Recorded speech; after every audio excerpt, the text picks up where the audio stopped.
We're back again. This is Tim, New York Giants Straight Talk. You know what we like to do here? We like to bring in special guests. You see them on the other side of the screen. I was going to do this vaulted introduction. I was going to do this thing that was going to make you say, who is this guy? But I got a better way to do it. I'm not going to do it. Why not let NFL Films do it? Mike Vrabel may have scored on the NFL's biggest stage, but perhaps the greatest of all tackle eligibles was Joe Valerio. History remembers Dwight Clark and Jerry Rice as Joe Montana's favorite targets, but Joe Cool's biggest hookups were with the 290-pound Valerio. And that, of course, is with us right now. It's Jumpin' Joe Valerio. How are you doing, Joe?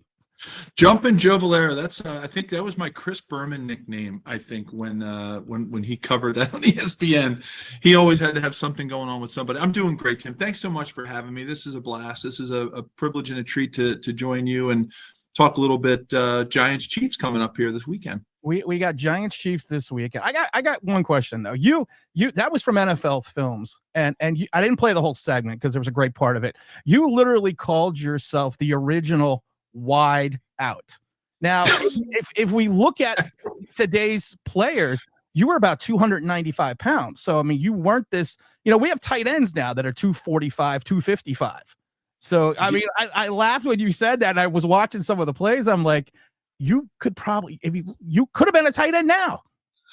Tim, I came awfully close to changing my number until I was injured in my 6th season, and I had to kind of hang the cleats up. I was actually working with Coach Schottenheimer and Paul Hackett, our offensive coordinator, about making the switch to tight end and changing my number, and then being the 3rd tight end and a backup lineman that I could change my number if I had to go back inside. So I was just about to make that flip, and you know, you're right. That would have been the treat of a lifetime, right? To live every lineman's dream of, you know, being able to make that move out to we used to call the tight ends the Argonauts because they could do it all. Well, so you had what, 7 receptions and 4 touchdowns? I had 4 touchdowns, 4 receptions. I was Chris Carter before Chris Carter was Chris Carter. I only scored touchdowns. So I did have I had a couple of kickoff returns. But I just had those 4. I had the 4 receptions for 4 TDs, 7 yards. The scariest one of them all was when I was actually out on open space on Monday Night Football. I had no idea what to do, so I dove in from the 4-yard line. It was the funniest thing you'd see because, you know, I just was like, oh, my God, how do I go 4 yards with a ball in my hand? So I literally dove into the end zone because I was afraid to get hit. We here at Giant Nation, we're looking for a tight end. Theo Johnson and others, while they have – but I would say potential these prospects have potentials. Say that 10 times fast, but they're no Jumpin' Joe. That's what I'm looking at right now. But we have a game on Monday. Sunday. I keep thinking it's Monday, and I'm going to be at the game. We have a game Sunday night, national TV against the 2-0 Chiefs, the 2-0 Giants. This is one of these years for the Giants. This is the 10th time in 13 years we have started 0-2. This is new territory for the Chiefs, especially within the Andy Reid era. And I look at this team, I look at the Chiefs, and the identity of the Chiefs has always been, in my mind, the offense. Patrick Mahomes, ever since he started in that second year, that has been Travis Kelce, Mahomes. That has been the identity. But right now, you take a look at the offense, you take a look at the way it's built, and we're going to get into that. But I look at Steve Spagnuolo's defense, and to me, Spags' D has been keeping the Chiefs in these first 2 games. Has the identity of this team changed away from this offensive juggernaut to maybe a defensive showcase? Tim, I'd even go a step further, just these 2 games. I'd say most of last season that the heartbeat of this team has tilted towards, you know, Spags' defense. For just, you know, the last 2 years, it's, you know, constantly been at the top, right, unit by points allowed. They have tons of great situational stats. You know, obviously Chris Jones anchors it. They've always had a deep, versatile front. That's something that's been a part of his defense, is that rotation.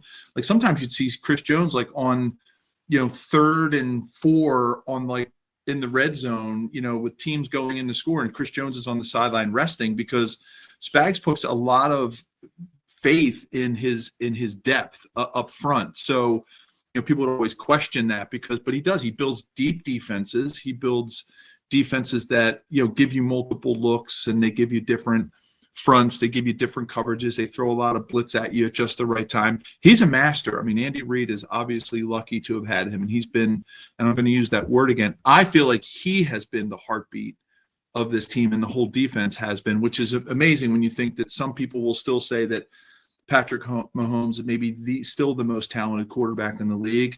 That's still, I think after these two games, people are starting to wonder that, right? Whether or not is this offense going to continue to be Mahomes driven, right? But what has he had, right? What has he had to work with?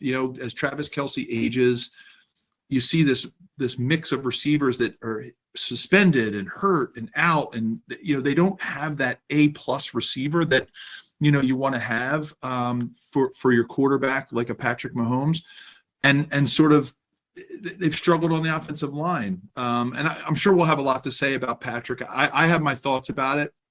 Here we are joking that, here I am, a 295-pound offensive lineman. I'm going to sit here and talk quarterbacks. I played quarterback for like one game in seventh grade.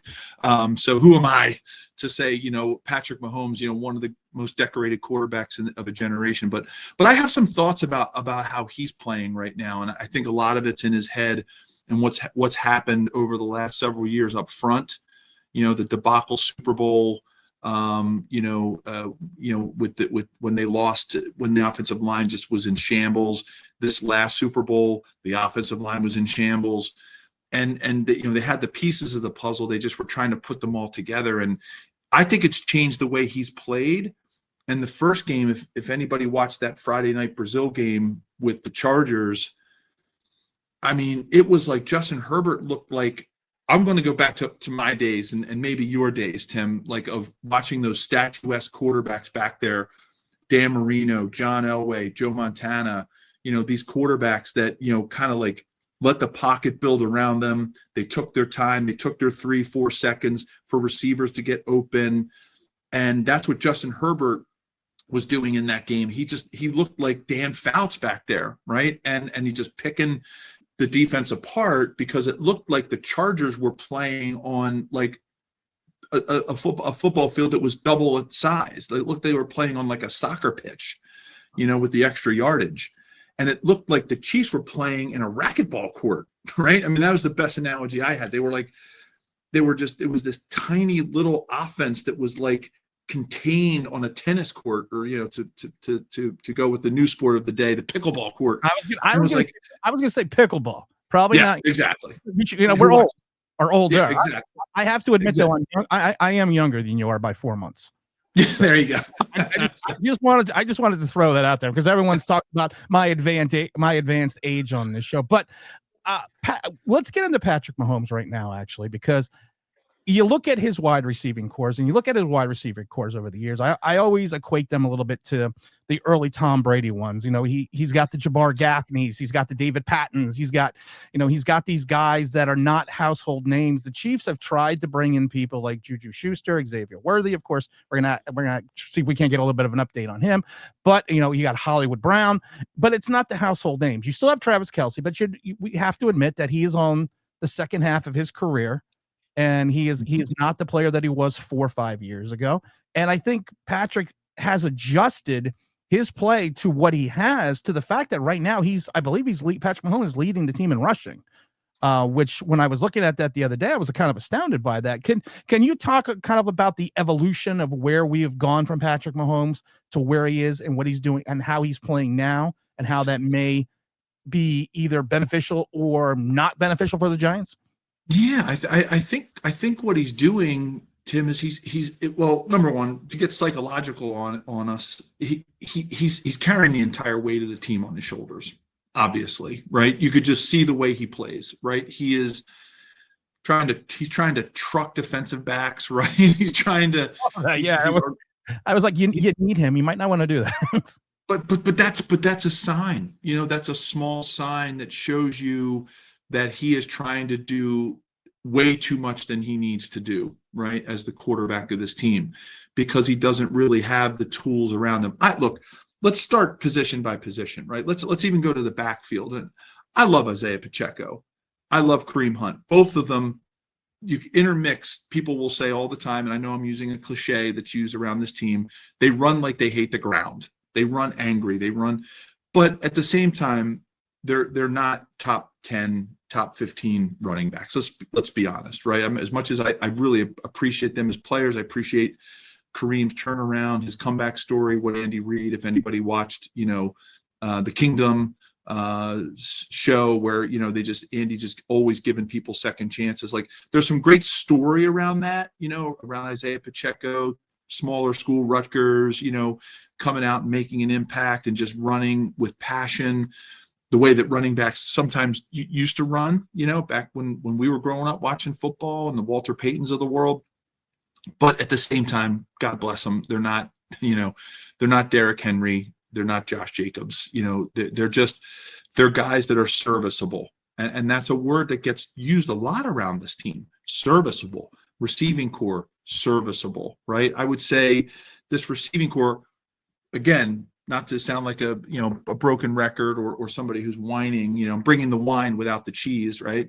Like they're average, right? They're B and at times B plus players. And I think what Andy and Matt Nagy, or as the offensive coordinator, are trying to do is put together, like you said, and I think that's a perfect analogy. It's those Brady teams where you didn't have these Hall of Fame type receivers, but you had the core of a speedster, a possession guy, a back shoulder guy, bigger, taller. Like he tried to put all those pieces together with B to B plus players rather than having that A receiver and C receivers around that receiver. Travis is aging out. So it's like, and I thought for all intents and purposes, everybody wants to go to the bobble and everybody wants to go to the deflection in that Eagles game. I get it. Should he have caught that? Does Travis Kelce 10 years ago, 5 years ago, catch that ball? Maybe. I don't know. He didn't get, Tom Brady had great analysis where Travis just didn't get his head around fast enough. Maybe the timing was off. But nonetheless, I thought Travis had a great game up to that point. I thought he was like sort of the heart of that offense at that point. They were picking their spots with Travis. They were getting involved where they needed to. And I thought they were grinding that game out.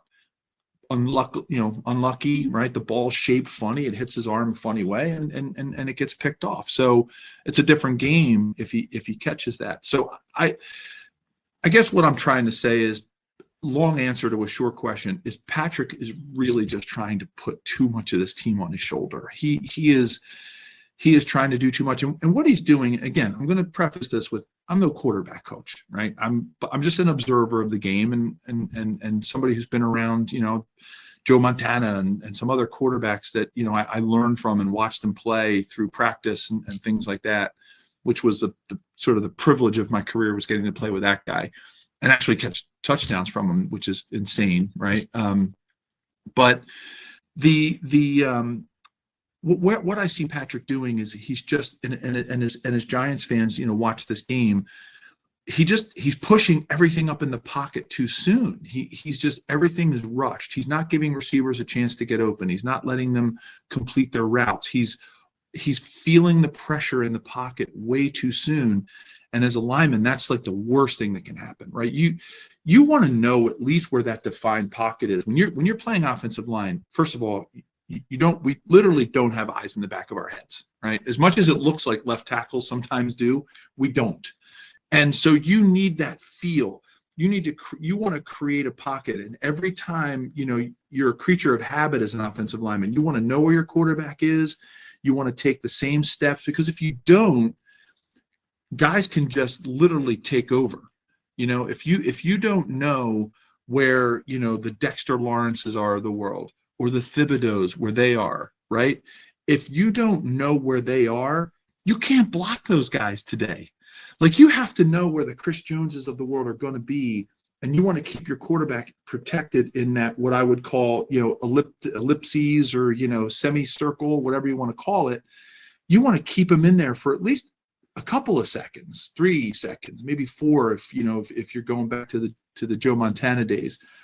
And right now, he's like creating this ambiguous pocket, and the linemen never know where he is, and the receivers aren't finishing their routes because they're trained. As soon as they see him move, they got to come back to him, right? When they want to change the throwing point, receivers know, you got to come back to your receiver. If you're running an out route, 10 yards down the field on the opposite side of the field and Patrick is scrambling to his right or just moving the pocket to his right, that receiver is never going to get the ball because he's too far away and he's going to have to come back. And it's just created a little bit of chaos, as you watch it. So I know I went off on a little bit of a tangent there, but that's what I see. And that's what's frustrating probably the offensive line is they just don't know where he is.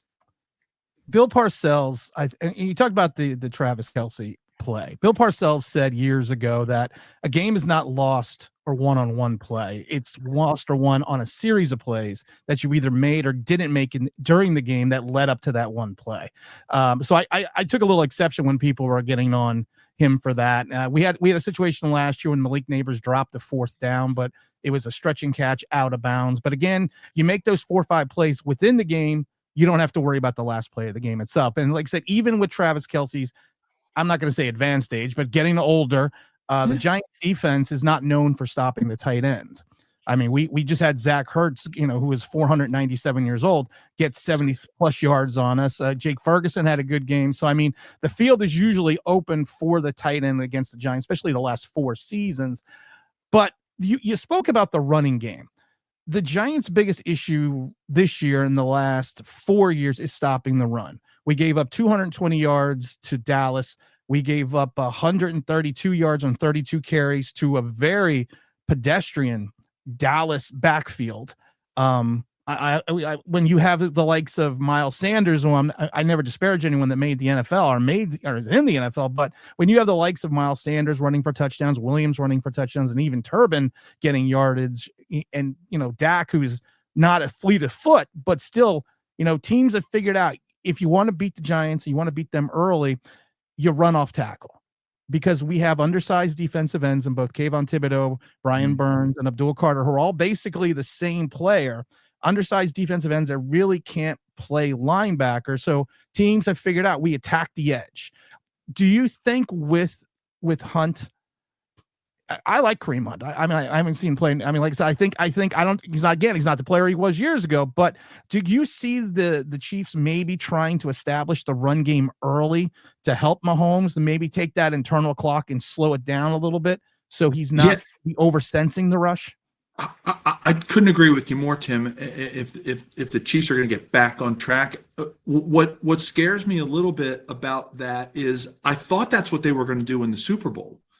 And they didn't. And that was not to take a step back and talk about the Chiefs in the Super Bowl, but it does relate, I think, to what we're facing here, with the Giants and the Chiefs Giants, is that I couldn't believe that when Patrick just couldn't get it together in the Super Bowl, right? He's trying to play with the makeshift receivers, not to beat that point up again. And then I thought, well, if we can't run the ball, can't pass the ball, and we can't find our footing against this Eagles defense in the Super Bowl, let's run the ball and establish something. Let's try to get 7, 8 guys back up in the box and then open things up. And Andy, uncharacteristically, didn't really move away from that. He kept forcing the pass in. So my gut is, yes, I agree with you 100%. If the Chiefs are going to get back on track, they should try to expose what has been a weaker run defense from the Giants and sort of get that momentum going. I just hope they do that, right? As a covering the Chiefs and as a Chiefs fan, I hope that they do that. I hope they try to attack that. They've got a decent chemistry between the offensive line, and this game has changed so much, Tim, and there has been such a movement, obviously, to the zone blocking scheme. And I know I'm putting my hands together for those who can't see, my hands if you're not watching this on video, but there's this whole movement to trying to move big guys with 2 guys, right? It's a lot easier for 600 pounds of dude to move a 340-pound defensive tackle who runs a 4.7, okay, with 2 guys' hips coming together. And that's what you do. So you try to block the linebackers now with the butt of the defensive tackle or the defensive end by zone blocking, right? That's the key, is to limit those gaps. And that's why you've seen the shrinking of linebackers, right? There's no more Ray Lewis. There's no more 260-pound linebackers.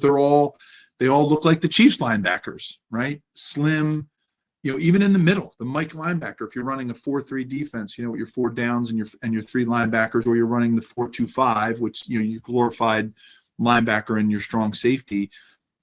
Like those guys are slim now. They look like even the middle linebackers look like Lawrence Taylor these days. They're all slim, fast, explosive. And that's where I think, when I watch the Giants and see them, their weakness is in the ability for the linebackers to get over the top of those big double teams that are coming, right? And that's where the breakdown happens. And that's where what Spagnuolo has done is he's taught the defensive linemen to break those double teams. Of course, it's a little easier when you have Chris Jones. He's pretty darn good at that, right? We'll take the talent level out of it. But you've got to teach defensive tackles to split those double teams and get those hips apart of the 2 guys that are coming together. And you have to have linebackers who are athletic enough to get over the top. When you have undersized defensive ends, okay, that's why the Chiefs have been pretty decent at stopping the run. They have pretty big defensive ends. Yeah. And they're able to, at least when a tight end and a tackle are double teaming, or a guard and a tackler coming out to zone block those undersized defensive ends, you're getting too much push. And then the linebackers either have to come under that block and then you can get outside, or they try too hard to go over the top of the block. And then there's that crease for you to go right off tackle and get a chunk yard play, 4, 5, 6 yards. So I didn't mean to go into like an O-line clinic, but we're going to get into that in a minute, because I actually have 2 O-line questions I have to ask. Yeah. So anyway, just to kind of get back to your question, what should the Chiefs do? Absolutely. But one of the things, if the Chiefs don't, I'm gonna give the Giants some credit here. I think they have a potentially nasty rush, and I mean nasty in the good sense, that if the Chiefs do try to get back into that groove of being a passing team and not a running team, it could be a long day for Patrick. I mean, they're going to have to really find out wherever Dexter Lawrence is, they got to double him, right? Because a lot of times, as you see the center pointing to the linebacker that is like the 5th person, right? So if you got 4 guys rushing, which I know the Giants they're pretty much a 4 rush team. They don't not a lot of magic there. No, so what has been rushing 4 since Tennessee. Yeah, and so so what you'll see the center. He'll point a direction and he'll set the strength of the pass protection. He might point out to the right, and that means that the offensive line is going to slide to the right, singles up on the left, and then they'll get a double team somewhere on the right to be able to accept that linebacker or any safety blitz that might come up the middle.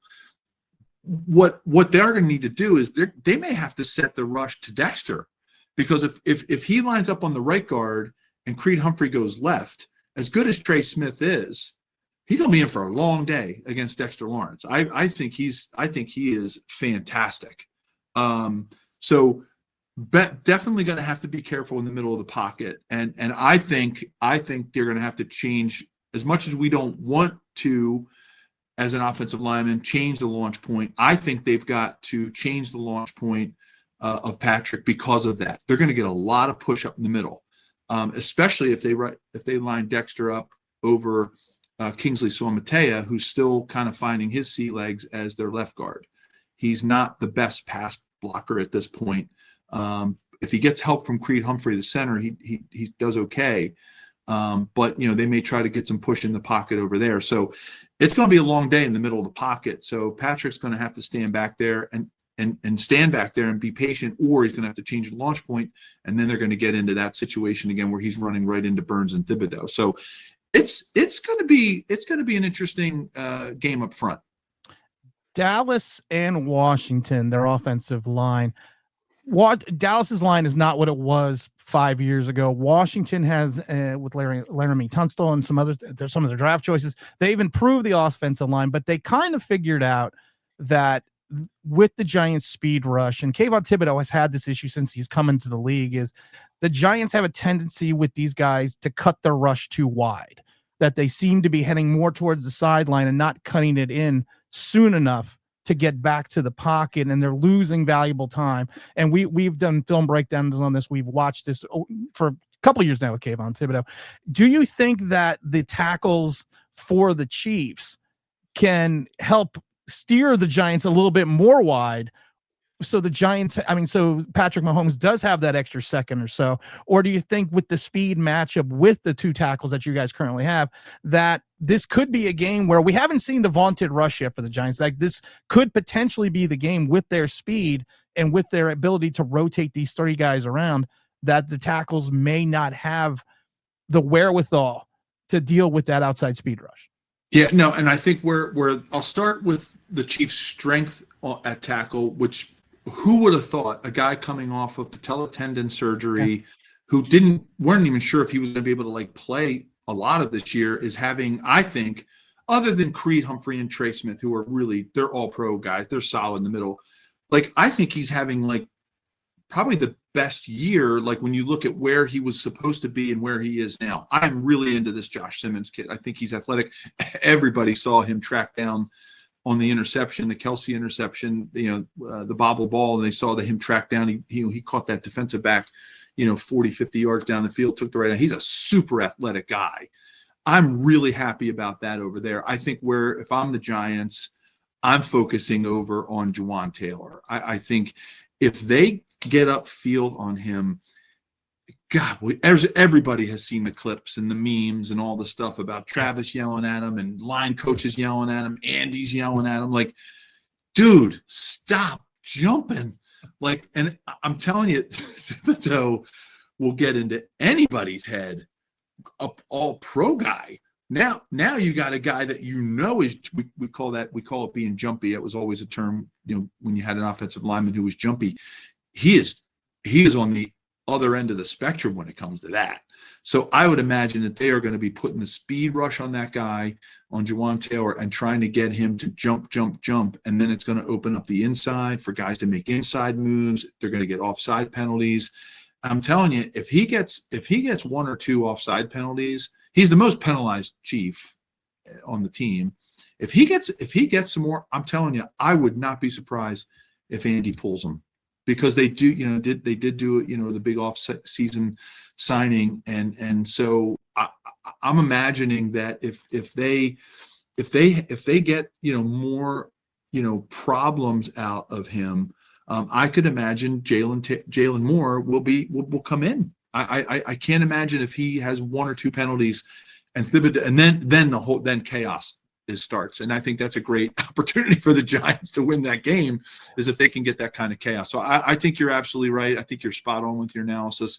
This could be the game where that 3-person rotation, especially with what Thibodeau can do, I think it could throw the Chiefs totally out of their game if they're able to accomplish what you said they are. Now, we only have a few more minutes, so I definitely there's a couple other questions I really want to get into. You were and still are, you went to University of Pennsylvania. You were an All-American center. I believe you won the Bednarik Trophy for Chucky B. Yeah, Concrete Charlie. What an award to win. That was an honor. What an award to win. You were outside of Charlie, you were the highest drafted person at a UPenn for years. I mean, Charlie went in the first round. You went in the second round. So you understand the nuances of playing center. When I played in college, I was a defensive back and I was a safety. So I always tell people I can talk intelligently about that. We have a center in JMS, and John Michael Schmitz, who came out of school. He had the pedigree. He was this undersized center. One of my concerns with him was when he came out that he lost a lot of weight. He was under 290 pounds. People always tell me, look at Kelsey. There are undersized centers in the league. You don't have to be this huge guy again. In your day, at 295, you were, not in. You were considered an average size center, but he's a little bit undersized. He's a guy that's had issues all throughout his career. His rookie season, he led the league in holding penalties. Last year, he led the league in sacks allowed. I always found it interesting that I see him, and sometimes he doesn't seem like he understands how to play with leverage for his size, and which was kind of surprising to me because he's a former wrestler. I don't know if you've taken a look at JMS or seen him recently, but he is kind of an issue in the interior portion of the line because you keep bringing up Chris Jones. So we have this part, I mean, this guy that we want to see succeed, but he's just kind of, he gets pushed off the ball. He gets pushed back quite a bit. Is there anything that he can do, or anything in your eyes that you see him that maybe he can, maybe a technique? Is there something that he can do that could help him become better at his craft, so we don't have to be looking for a center next year?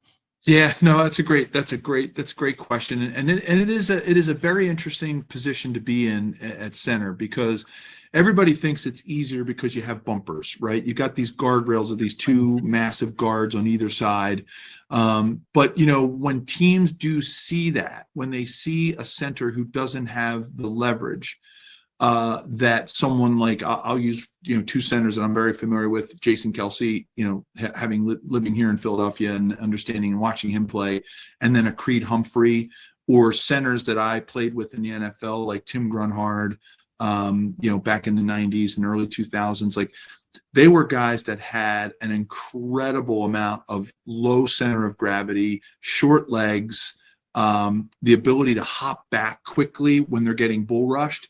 And once you establish that, they're going to start rush. They're going to find the weak point, right? It's like anything, right? Like when you're a defensive coach, you're just looking for that weak chink in the armor to push the defensive line through, right, and to get pressure.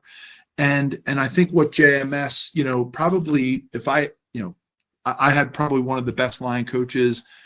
I had 3 line coaches, and each of them in their own way was spectacular. I had Howard Mudd, legend of the hop back drill, where you hop your legs back. He was the zone step guy, and then I had Alex Gibbs, who was probably the greatest line coach of a generation when it came to zone blocking and technique, even though he played defensive back at Davidson. And then I had Art Shell. Like probably the greatest tackle of the 1900s. And so I was really blessed to have learn from those 3 offensive line coaches. And the one thing that I remember distinctly as a tall center, right? I'm 6'5", relatively undersized, right? I was, I hovered anywhere between 293 to 305, depending on how much steak was available in Kansas City at the time, and also quite a bit. Yeah, and also, Tim, for me, I didn't have the pedigree, right? Coming out of Penn, Neil Smith, our famed defensive end from Nebraska, thought I went to Penn State for the 6 years that we played together, and I'm blocking Biff McNutty from Harvard. Right. And then I'm going against Reggie White and Howie Long. Like, I was like, what the heck just happened? Like, what am I doing out here? Right. I was like, did you guys think I went to Penn State? Like when they drafted me in the 2nd round? And so, I was a tall center, and I have a really long body. And I think JMS and I have a lot of the same measurables in that way. He looks long. And so the thing that Alex Gibbs taught me was my left hand. Here's a good portion of JMS. Yeah. I mean, see, you can see, look at that long body. Look how long. I'm over 6 feet. Look how long his shirt is, right? You can see he has a low waistline. He's got long arms, not your typical center build. When you see guys like Tim Grunhard, who was my, mentor, with the Chiefs, you go back and watch some film of him. He was a 6'3" scrapper. Creed Humphrey. I know Creed's 6'4", but he seems to have a shorter torso. And when you see guys like that, I'm going to go back, Bart Oates, for all you Giants fans. He was a guy. Funny, he actually looks like Bart Oates, and I actually told him that day I met him. That I said, you look like number 65 Bart Oates. Yeah, and like guys, but I think he had more of a shorter body. So the one thing that Alex taught me was my left hand. He's like, he called me Joey. He'd say, Joey, you can't let guys get in your body. You got really long arms. If you let these shorter, stockier defensive tackles, here's names I'll throw out: Cortez Kennedy, Ruben or Gilbert Brown, guys that were just, fire plugs of defensive tackles. John Randall. You let those guys get into your body, you're toast. And so he taught me how to use my left hand I had a boxing background. I boxed as a kid up until I was probably about 14 years old. So I had really good use of my hands, and he kind of noticed that. And I used my left hand like I tried to use it like Rocky Marciano, man. As soon as the ball was in between my legs as the snap, I never did shotgun because we had Joe Montana and drop back quarterback. We didn't do shotgun with the Chiefs when I was there. So you got your hand between your legs, and even if you are doing shotgun, it's still between your legs. You got to get that left hand out. You got to keep them off of you. You can't let them get into you. And that's what a guy like Chris Jones is going to do. He's going to try to get right into JMS's body quickly. And if Steve Spagnuolo deems that the center is the weak chink in the armor, he's going to go right for it, and he's going to put all the pressure right there and try to get push in the middle of the pocket, and then ricochet off of the center and try to split the zone between the guard and center double team. So, I mean, that's a lot of analysis there, I know, but I think if JMS can get that punch with that left hand and use it and get it out as fast as he can, it'll keep players off of him, and then he'll need to keep his head back, right? I mean, as a center, you got to keep your head back because your body follows your head when you play offensive line. And if you lean in, your body's going to follow, and you lose that leverage of your hips to be able to hop back when you get bull rushed. So, yeah, I think that's, if I had to say some things that I would focus on if I were him as a center, that's what I would do. I mean, the last time I played the Giants, I actually started at right tackle at the Meadowlands, and got to go against Pepper Johnson most of that game back in '92. That was a thrill. And funny story. Let me tell you a funny story about it, Tim. So John Alt was our left tackle, and his son is obviously going to have a Hall of Fame career at left tackle for the Chargers. Joe Alt out of Notre Dame. John was my roommate and on the road, and he was the most stoic guy you'd ever meet in your life. Happy guy, fun guy, but like very stoic. Never smiled in the 2 years, 91, my rookie year, 92, 2 years rooming with him, never smiled. We talked, but he never smiled. I get back to the room. We're playing the Giants, the Meadowlands, and in 1992, Dave Craig's our quarterback. And man, he used to drop back like 17 yards back and created all kinds of bad angles for the linemen because he was relatively short. And also had that was early days in Seattle where the line was probably not as the best as it would be. Exactly. And I come back after our morning meetings. We're packing up the room, getting ready to head on the bus, get over to the Meadowlands. And John has this big, giant grin on his face. And I was like, I called him Altie. I said, Altie, what are you happy about, dude? Like, we're getting ready for the game. He goes, I just found out LT was scratched. So they scratched LT that morning, and he was like he was having the time of his life.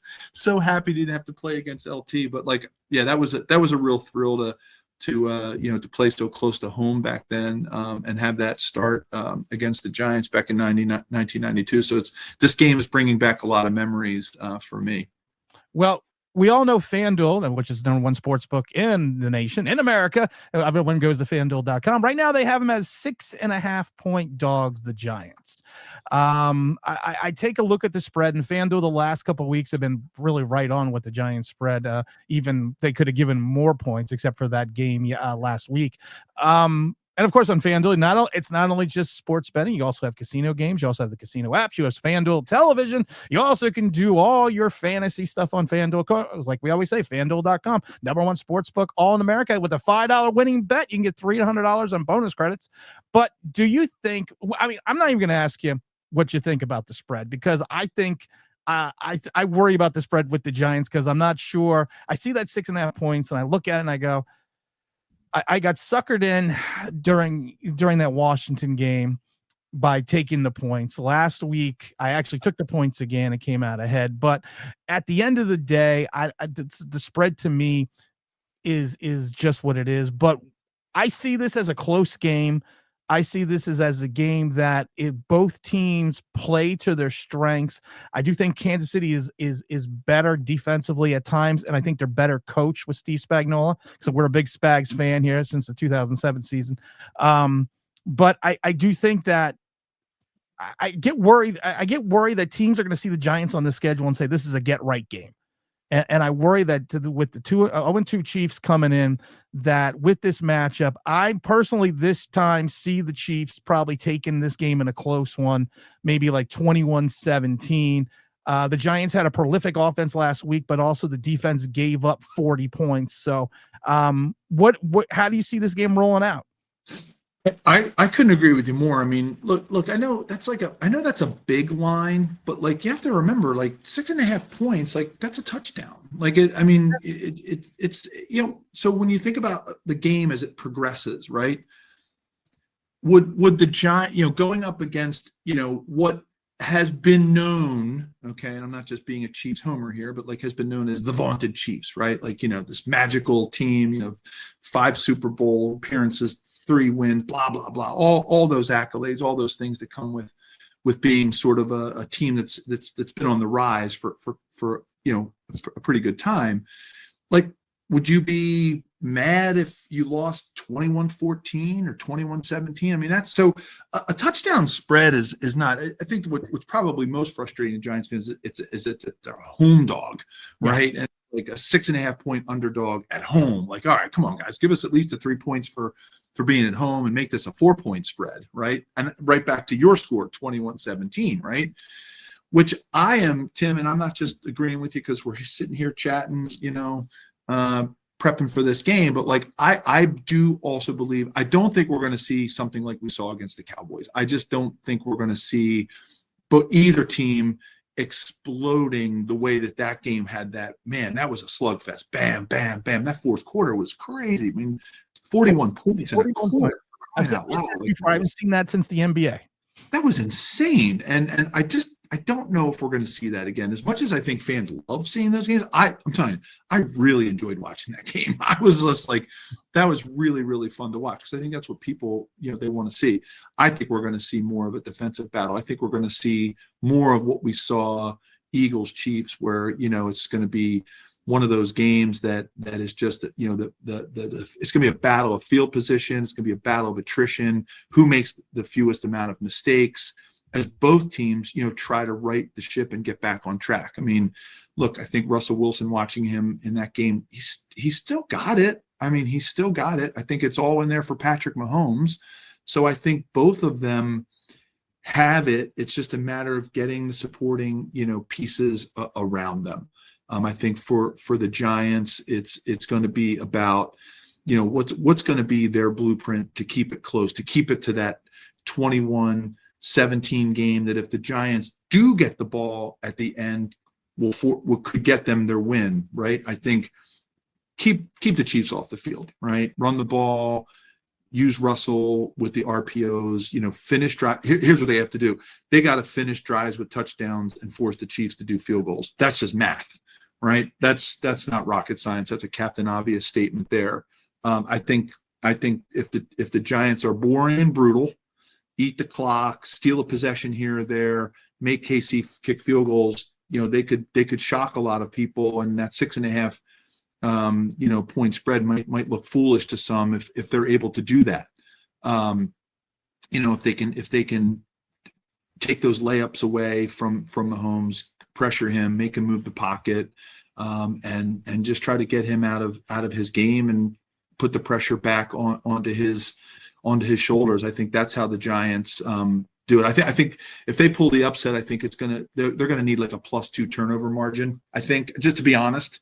And I think if they push the pocket with Dexter in the middle, I think Malik Neighbors absolutely can hit a haymaker with him. Speaking of slugfest and fighting and boxing, I think if they do something big with him, that could be a real dagger to the Chiefs if they're able to do that, because there's nothing that slows that team down, that Chiefs team down, than a big play. And if they could hit him something deep and a big, like I said, use that term again, haymaker, I feel like that could throw Spags totally out of his game, and then what do I do now? And you could see an upset. So I think, and if I'm going to watch if I'm going to watch the 2 X factors, right? If I'm going to watch one Chief and one Giant, I think it's I think, believe it or not, I mean, yeah, everybody's going to be wanting to watch Chris Jones. We talked about the matchup there, Chris Jones, and it's with the center, but I would watch Creed Humphrey, the Chiefs center, versus Dexter Lawrence. I think that's going to decide Mahomes' pocket, and I think that's going to set the pace for the Giants, is that matchup. And then on the other side of the ball, this young, inexperienced backfield against Malik Neighbors. I think he can literally, like I said, 1 yard after one big yak play can change the whole math of this game. So that's what I would watch as an X factor for the Giants. I said the same thing about the Giants. If I said against Dallas, I would do ball control. I would try to keep the Dallas offense off the field as much as possible. I always use my favorite clip. Just keep matriculating the ball down the field, boys. Slowly and surely and methodically going down the field. Joe, you're also on the Believe Network and Believe in Chiefs. Why don't you give yourself a little plug here? Tell us a little bit about the show. Tell us a little about what you guys talk about. I think I know what you talk about every week. Yeah, it's funny. We do, obviously, it's Believe in Chiefs, and everybody who listens to you knows it's BLEAV. I always try to tell people that so they get the spelling right. You can follow along. I do social media at Joe Valerio 73. I do the podcast, with my podcast partner, Jeff Fedotin, who, if you're into the business of sports, Jeff Fedotin, while doing Believe in Chiefs, he also writes for Forbes magazine. And he covers the Chiefs and a lot of business aspects, and he's got a great business acumen and how it all fits together. So totally give him a plug there, because it's really, really great reading. Forbes does a great job with their sports. Believe it or not, everybody thinks of it as a business magazine, but he's awesome at covering the Chiefs and the NFL for Forbes. And we do talk a lot of offensive line play, because that's my bailiwick. We do talk a lot of NFL. We go all year long, every week. We cover the draft. We do all the offseason stuff. So, yeah, it's, is it a little bit Chiefs slanted? Of course, because it's Believe in Chiefs. But we do cover a lot. We cover a lot of stuff on the pod if you're ever interested in giving it a listen. Joe, at the end of every show, we give the guest a final thought. It doesn't have to be football related. It could be financial advice. It could be just life related. But we always give the guest a final thought, a final segment, something to leave everyone with to carry on through the rest of the week. I always tell people, no pressure, but what's the Jumpin' Joe final thought? Jumpin' Joe final thought. As an offensive lineman, my big mantra has always been, find joy in helping other people score touchdowns. Be a servant leader. When I was a little kid, when I came home and told my dad I was playing offensive line, I was so bummed, because I wanted to be the quarterback. I said, when am I going to get my name on the paper, in the paper? When am I going to get my name in the loudspeaker? And he said, when you get penalties, son. And he said, but if you don't find joy in helping people score touchdowns when you got a knee in your back and a finger in your eye and 7 guys are piled on top of you, and number 32 gets his name on the loudspeaker and goes home with the captain of the cheerleaders, if you don't find joy in that, you're going to fail miserably. So I've just kind of taken that mantra my whole life is, just find joy in other people scoring touchdowns and helping them get there. And it has a little bit of undertone of, servant leadership. And that's sort of the mantra that I live by, both in my corporate life as an insurance broker and also, stuff that I've done in the community is just, be that servant leader that enjoys helping people score. Joe, that's a great way to put it. I have one last question, though. Are you in the game? That is me right there, dragging Bruce Smith down. I'm looking away at my other monitor. Sorry if I was looking away from the camera. I am in the game. I do have a roster number. I do have a score. I'm in that program in that Sega Genesis. And believe it or not, I still actually have that Sega Genesis. My wife wouldn't let me throw it away because she's like, dude, you're on the cover. Even though you can't see my number. That is my big nose in that big white face mask there, dragging Bruce Smith down on a stunt. There's John Alt, my roommate, outside. He's also pushing around the pocket, and that is me doing everything I can against Bruce Smith, dragging him down. Well, it looks like you avoided the Madden curse. I was going to bring it up earlier that you are the cover person for for Joe Montana Sega Sports. Listen, you do what you can when you're an offensive lineman. Like I said, I lived every lineman's dream, and it was the joy of my life to get to play and hang out with those guys for while I did. And what a privilege and honor it was to be a part of that fraternity. Don't forget to catch Joe and Believe in Chiefs. We're also going to put your social media in the comments section below and also in the description here on YouTube and on the podcast. Joe, I really do appreciate you coming on. It's been a fantastic conversation. You never told us, though, exactly who you thought was going to win. Look, I don't want to sound like a Chiefs homer. I did kind of lay out, I think the plan for the Giants to pull this upset based on the betting line from FanDuel. But I do, I'm right with you, and I don't want to be a copycat. I'm thinking it's going to be right in that range, 21-17, 24-17, 24-20. Like, I really think the Chiefs are still trying to find their way. I think they will be able to go on the road. Andy will help them figure it out. They still have a lot of the pieces of the puzzle. They just haven't put them together yet. And as Jeff and I always say on the pod, September is the new preseason. So you never know what could happen. Well, Joe, we're going to have you back on again because I got like 9,000 other questions, but we've already kept you as longer than we probably should have. But again, everyone, Joe, I really do appreciate you coming out. I want to thank everyone. Don't forget also, we're going to have the live stream on Sunday, which is Sunday Giant. We're going to be giving away the Eli Manning replica Super Bowl ring, so make sure you stay tuned for that. And as always, this is Tim's New York Giants Straight Talk on the Believe with Jumpin' Joe. And I want to wish everyone a good day, and we'll see you on Sunday.